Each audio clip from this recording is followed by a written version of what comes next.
गौतम बुद्ध एक गांव में अपने शिष्यों को ज्ञान दे रहे थे। उनके शब्दों में गहरी समझ और करुणा थी जो हर किसी के दिल को छू जाती थी। लोग उनकी बातें सुनने के लिए इकट्ठा हुए थे। वे सभी उनकी शिक्षाओं से प्रेरित और प्रभावित होते थे। उनके शब्दों से लोगों को सुकून और स्पष्टता मिलती थी। बुद्ध की वाणी में एक अद्भुत शांति और संतुलन था। भीड़ में एक औरत थी जो गम में डूबी हुई थी।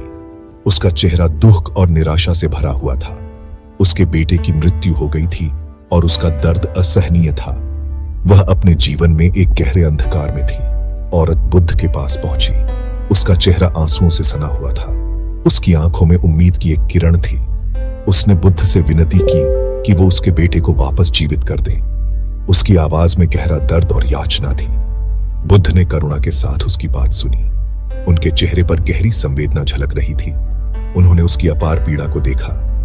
बुद्ध ने महसूस किया कि उसका दुख कितना गहरा और असहनीय था। खोखले शब्द बोलने की बजाय उन्होंने उसे एक काम दिया। यह काम उसकी पीड़ा को समझने और उसे दूर करने का एक तरीका था। बुद्ध ने औरत से कहा, मुझे ऐसे घर से सरसों के बीज लाकर दो जहां कभी मृत्यु प्रवेश ना कर पाई हो। यह सुनकर औरत को एक नई उम्मीद की किरण मिली। उन्होंने यह बात यह जानते हुए कही कि यह असंभव था, लेकिन औरत को यह बात समझ नहीं आई। मृत्यु जीवन का एक स्वाभाविक हिस्सा है जो हर घर को छूती है। कोई भी इससे अछूता नहीं रह सकता। औरत उम्मीद की इस किरण से चिपकी रही। उसे लगा कि शायद वह ऐसा घर ढूंढ पाएगी। वह ऐसा घर खोजने निकल पड़ी। हर दरवाजे पर दस्तक दी। वह एक घर से दूसरे घर जाती रही। उसका हृदय दुख से भारी था। हर बार उसे निराशा ही हाथ लगी। हर घर में उसने सरसों के बीज मांगे, लेकिन हर जगह उसे वही जवाब मिला। हर बार लोगों ने उसे सांत्वना दी और अपने अपने नुकसान की कहानियां सुनाई। उन्होंने उसे समझाया कि मृत्यु एक अटल सत्य है। औरत सुनती रही। उसकी उम्मीद टूटती गई। अंततः उसने समझा कि मृत्यु से कोई नहीं बच सकता। जैसे जैसे दिन ढलता गया, औरत को सच्चाई का एहसास हुआ। ऐसा कोई घर नहीं था जहां मौत न आई हो। हर परिवार ने अपनों को खोया था। मृत्यु किसी को नहीं छोड़ती, यह सबके पास आती है। यह एहसास उस पर बिजली की तरह गिरा। वह बुद्ध के पास लौट आई। उसके हाथ खाली थे, लेकिन उसका मन जाग गया था। इस असंभव काम ने उसकी आंखें खोल दी थी। मृत्यु से डरने या उसे नकारने वाली चीज नहीं थी। यह जीवन का ही एक अभिन्न अंग था। मौत की सार्वभौमिकता। बुद्ध ने औरत को समझदारी से देखा। उन्होंने समझाया कि अतीत से चिपके रहने से सिर्फ दुख ही मिलता है।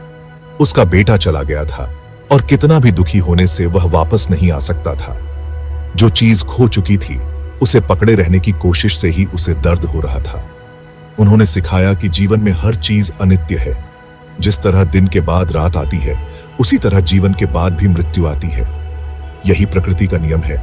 इस सच्चाई से लड़ने से सिर्फ और दुख ही मिलता है।